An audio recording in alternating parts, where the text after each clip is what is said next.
Stars with us this morning. Diana Robbins with Meals on Wheels. Hey, Emily, It's how time are to you boogie, this morning? right? Hey, December. Good December. heavens. Oh, we're not going Hey, backwards. I dated something the other day, December 2026. So, Oh, well, I don't know. We're My looking brain. maybe forward to next December. That's right. Well, February 26th, we will be Boogieing. boogieing. That's right. Actually, we will be countrying. Countrying, That's boogieing, right. countrying, That's right. two-stepping. Boot, scoot, and boogie for Meals on Wheels is what we're going to be doing. It's exciting. That's You just right. announced your dancers. We did, yes, and I'm excited. First time ever for a doctor. We have an MD in the house. All so, right. if any of them overexert themselves or whatever, there's medical help there. That's for right. them. Can be taken care And of. a nurse. Well, give us the rundown of who's dancing. Okay, so our first couple this year is representing Tree County Players, and it is Travis Nobby and Mary Schwerin. Fun. So, yeah, they're a fun couple. Our next couple that's that's one thing that's different this year. It started kind of a couple years ago, so we have everything from a solo act all the way up to multiple people per act. So I guess I should say the next dancing act is representing Hickory Creek and Tatco, and that consists of Matt Tatman, Tabra Garrity, Brooke Thies, Cassidy Haley, Heavenly Howard, and Bree Grow. What a group. I know. Yeah. They've been practicing for a while. I'm anxious to see their dance. Okay. And then the next group is representing the GCHS JAG. So that's a great group. I went in and spoke to them. It was before Christmas. They wanted someone to come in and talk to them about nonprofits and stuff. And I tell you, I was a little leery because I'm not used to speaking to a group of that age people, so I didn't really know how they would react. And I tell you, some of the best questions and most interest that I've seen at any place that I've spoke at. So anyway, that group consists of Wade Schutte, Carbon Rippiger, Declan Bruns, Adrian Swango, Brenley Jameson, Emma Richards, and Eli Rails. So that's a really good group of kids. That's a good group too, yeah. Yeah, so I'm excited for them. And then our next one is representing Decatur County Memorial Hospital, hence the doctor and nurse. And representing them will be Matthew DeWitt and Jamie Hilton. All right. So, and I know Jamie's been out there hard working to get her donations to try to get for the most donations earned. I've seen several posts and stuff for her. So remember, they're all working for donations. So if you know any of these people, help them out. And that's the whole point of this Dancing with the Stars. So our next group, North Decatur High School Drama Representation, the best dancers from the drama club. And they've been working at it for quite a while. So they've even already turned in their music and everything. So I'm anxious to see this as well. But it's their group consists of Alexandria Apostolakis. I hope I'm saying that right. Yep. Laney Wiseman, Lucas Tucker, Vanessa Apostolatus, Ellie Johnson, Kyler Bloenkamp, Jillian DeLeon, Robert Young, Macy Kinker, and Elliot Barber. What a group. So you probably know a lot of them. I do know a lot of them, yes. So, and our Morgan Schofield does the drama club. Yes, so and she was on it. I told her, I am so impressed. Very first meeting, just to get to know, do you want to do this, type thing. She had her music there. She had it all lined up. I'm like, girl, you are on this it. is her thing. That's so I'm right. excited to see that Yeah, one. they're going to really do great. And then our last one, and I'm really, really excited about this. They are representing Batesville. Okay. So, we've spread our wings, and we are helping other counties now providing meals. And Batesville is a big one down in that area, Batesville, Rising Sun, Sunman, along in there. So Paul Satchwell, who I believe is a teacher at Batesville, is going to dance. He's doing a solo. Oh. So I'm really excited. He has a lot of experience in, more so in acting, but, stage experience. Yes. So I'm really excited to see what he has to bring. So it's going to be a fun night. Unity Church of Greensburg is, partnering with us for allowing us to use their location and lighting system and their tech people and stuff. So I'm excited. Boot Scoot and Boogie is something that the board has wanted to do for a long time, and we've just never done country. So this is the first time. So I think everybody's really excited about it. Let's talk about Meals on Wheels a little bit. We got the excitement over. We want to know who was going to dance. That's right. But Meals on Wheels is important to the community. It helps deliver meals to those that can't get out or to fix their own. Right, exactly. And also it allows that contact with them to make sure that person is okay. A lot of our clients either don't have family or don't have anyone that's around close by, or maybe they just work a lot and aren't able to get over there. So it's not only just the hot, well-balanced nutritional meal, but it's the contact of, making sure that they're okay.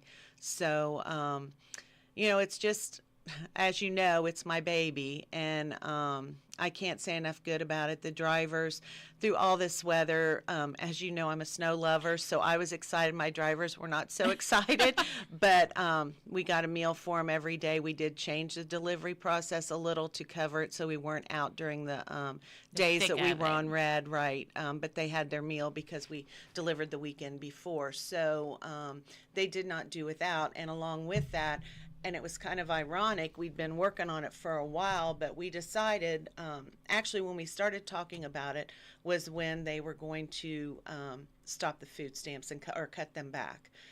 And so we decided that that would probably affect a lot of our clients, and we were worried about them. So we wanted to make some kind of a winter shelf-stable kit for them. So we talked about it, board meetings, we figured out finances and stuff, because we don't get any funding from anywhere. So it's 100% donations and fundraisers that we rely on. So we figured out what to do and how to do it, and we had just sent it out the week before the snow hit, and we sent every client a bag that had probably enough for, I'd say, 7 to 10 meals.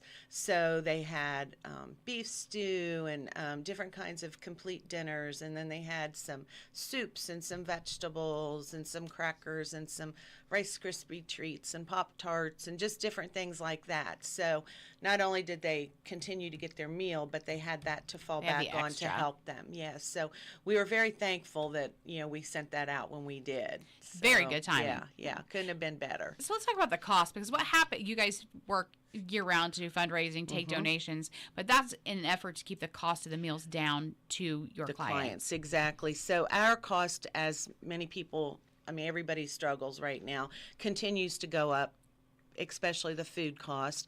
Our main costs are our food and our insurance. As everybody knows, insurance is, very high. So that's our two big expenses. And so our meal, if you add in everything that we do, supplies, everything, it works out to about $8.50 per meal that we're paying, for every meal. Our clients, the most they pay is $2.40 per meal. So the difference of that money, the $6.10, is what we make up through donations, fundraisers, memorials when people pass, that type thing. So one thing that I'm really proud about is we have not raised, I think I've been with, well, as you know, I started delivering meals when I turned 16 when I moved here. And I've been involved in some way since then. But since I've started, I think we've only raised our meal costs 3 times. Which is outstanding. It is, because they are on such limited income, and we know that, and we realize that. Not all of them. Some of them are not, but, you don't pick and choose who you're going to help. If you're there and you can help, then you do that. And so we're very blessed that we can do that and continue to do that. We do that, in conjunction with Decatur County Memorial Hospital. That's where we've been since 1992. And they partner up with us, and they cook the meals, and the dietitians and the kitchen manager and myself, go over the menu every month to make sure that it's reaching those nutritional guidelines that they need to have per day. They're all diabetic and heart healthy friendly, and then we send them out. So if it weren't for the hospital and the dietary department and them being willing to help and try to keep the cost as low as possible, for us as well, we couldn't do it either. So let's talk about your drivers too, because the biggest blessing, that's how they get out there. Biggest blessing on earth. Your mom's done it before. She knows what it's like. Sandy's we had the done opportunity it. through Yes. COVID. We did it yes, for yes, quite Emily, some you time. helped, And yes. I love it. I love the interaction that you get with the clients. And you become, I mean, they become your family. You know, they look forward to seeing, they know who's going to come on what day. If that person cannot deliver that day and it's a sub, they're happy to see the sub. But they want to know who the other one about is. where the other person is and why they're not there. And we have drivers that stay and eat lunch with certain clients. We have almost all the drivers. If one of our clients have to go into a facility, you know, for rehab or to live there, we'll continue to go and visit them. I mean, I am just blessed. I don't care. I know everybody thinks their volunteers are the best, but I will fight anybody on that because I think my volunteers go above and beyond and just make this whole thing possible. And it does not matter the snow, the gas price increase, whatever it is that has happened throughout the years, the flooding, when we had flooding that year, they are still there to help me deliver or do whatever they can. Get those meals where they need to go. When we decided to send out we did that a couple different times, you know, on the weekend this year because of predicted weather. They're always there calling, can I help, you know. If I wanted, I could have every one of my volunteers there on any given day to help me. They are just... They make the world go round. They do. They are. I can't say enough nice about them. They're just wonderful. Wonderful. The Dancing with the Stars coming up, that's one of your biggest fundraisers. This is a big portion of your funding. It is, yes. And it's always a sellout. I'm keeping my fingers crossed that it continues to be that this year. We will sell 35 tables, and we just put them for sale, and I think I did not count last night, but I think I've sold probably 10 or 11. So, you know, that's just in the first couple days.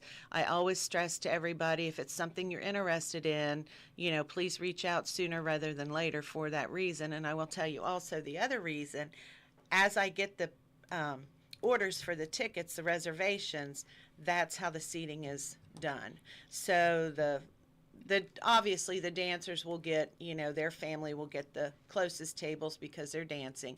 But after that, it's in the order that I receive your reservation. So I have 2 people that have a table reserved every year. They just told me years ago, I want a table every year. Do not forget me, you know. So I know they're going to want a table. But you know, we sell individual tickets too, and how that works is I just, you know, like say you would call and order 2 individual tickets and someone else would order 3 or whatever, I will just put them together until we get a 10-seater. So tables are, you know, tables of 10. We have in the past, people have asked, would you allow me to have 11 at my table? Yes, you can, but, you know, it's going to cost you a little bit more. That's up to you. I think you'd be a little crowded, but everybody seems to get by. We had one last year, it had 12. So if you can squish squish in. If you can squish in and you want to be with your friends, I get it. I would want to sit with my friends as well. I usually don't sit that night, so my seat's always empty. But yeah, hopefully it'll be to sell out again. Tickets we kept as low as we could. I think they went up like $1 or $2 this year. They are $25 for an individual ticket. A table of 10 will be $200. But with that, you get not only the dancing and the entertainment, but you get your food and you get a coffee bar, beverage bar. Nice. So, do we know what we're serving yet? We don't. I know it's going to be fun. It's changing this year. I kind of in my mind know, but I don't have everything verified. Okay. So I don't want to say, but it's not going to be like the usual sitting at the table and everything is going to be there for you. When you go in, you're going to get a ticket for food, and then there will be a food area where you go and get your food. And just keep in mind that it's Boot Scoot and Boogie. And what do you think of? You think of a lot of horses and rodeos and belts and buckles and love, and maybe you'll get some clues on what the food might possibly be. Very good. But you'll still have your snacks and fun stuff at the table, but the food itself you won't have this year. All right. If someone is interested in tickets, how do they go about getting those? They need to give me a call at 812-663-6099. That is my home number, so my machine is always on. If I'm not there, leave a message and I will call you back. So one thing that you will want to know is, you know, the dancers from last year will be the ones that are judging and emceeing and all that. So our winners from last year, I don't know if you remember, Donna and Joe. That's right. They will be emceeing this year. How think that will be a fun evening. Just if you're there listening to them MC, I have high expectations for them. Absolutely. So it's going to be a really fun night. Who are your judges? Do we know? I don't know yet. I know kind of who they are, but I haven't gotten verified from all of them, so I don't want to announce that either. But, all right. And Robin Carmer, our traveling hillbilly, yes. she's going to be helping me with food. And our choreographer this year is Katie Mormon, who her girls danced last year, and she actually choreographed the dance last year, so she will be there again this year. And we've just got so many people that help with this event. You know, I say this every time I'm here, Emily, but you know it as well as I do with your dealings. It takes a village, and if you don't have that village, then you're not going to get anything done. And you know, I'm blessed, you're blessed, we're all blessed with the village that we have. And this community comes together for these organizations, and I can't say it enough how much we appreciate that. Every year I think, I wonder if I should do Dancing with the Stars again this year, and then I start thinking about it, and then people start asking about it, and you know, so, and as you said, it's our largest fundraiser. Actually, it's our only large fundraiser we've done in the past year. So, you know, I just can't stress enough that, you know, we would love to have you join us. As I say, give me a call. You can get tickets. If you have a business that you'd like to sponsor us, that's always welcome as well. There's different levels. I don't even have that information, to be honest with you, so I don't know what it is. But we're always open to any type of, you know, advertising, and then we in turn will, you know, like I talked with Pizza King yesterday about some of the food, and, you know, Lisa is always so sweet to work with, and I appreciate her so much. So Pizza King's going to step up. You know, the Hickory Creek and Arbor Grove and Willows, they're all stepping up to help in various ways. And I haven't reached out to other businesses yet, but they'll be hearing from me. That's right. It's coming. You know, they hear my name, and I know they think, oh, here we go again. Here she comes. Here she is. But it is just such a fun evening. I know I say that every time I have a fundraiser, but it is. It is. It's just a fun evening. There is so much smiling and laughing and happiness going on. And there's a competition happening, right? But it's not serious. No, absolutely not. You know, I think I tell this story every year. One of the dances that I remember the most was a retired police chief wanted to dance. He was engaged at the time, so it was going to be he and his fiance dancing. He found out he had to have, it was either hip or knee replacement. And I said, I will replace, oh no, I am dancing. And he came out that year with his walker, and they did the hokey pokey. They did. And they had every audience member up doing it with them. And it was such a wonderful evening. Now, who would have thought the hokey pokey would have brought so much fun and laughter and enjoyment, and it did. And how simple is that? That's right. You know, it's just a good fun night for a great cause. And now that we've allowed you know, for a long time we didn't really let high schooler kids in just because it was an adult event. And then we did one year, and I'm so thankful we did, because not only is it so fun to watch them and see that, you know, there is hope out there in the world. Those kids are coming up, and they are going to make this world a better place by how they are and what they do, but it also shows them and teaches them what it is to have a nonprofit and what you can do in your community, regardless of how small of a thing it is, to help that nonprofit and so many people by the branches that it touches and reaches out to. So, you know, that was a very, very wise move that we allowed that to happen. So it's a great event. Again, February 26th? 26th, yes. All yes, right. Thursday. What time does it start? Doors will open at 6. Dancing will start at 7. So you'll want to get there about 6 so you can get your food. There'll be a lot of auctioning going on and raffling and that kind of stuff. So, you know, bring some money and come join the fun and help a wonderful cause. I mean, you know, we reach a lot of people. I'd be willing to bet that the majority of the people listening know someone or have had someone or a neighbor or something that Meals on Wheels has helped, and especially now that we go outside the county so much. Absolutely. Everyone is touched by it. So that phone number one more time if you need tickets. 812-663-6099. Diana, thanks so much. Thank we look you, forward Emily. to the event. It's always a good time and a great fundraiser for a good cause. Appreciate all your support. It's 9:30 on Tree Country, 1330.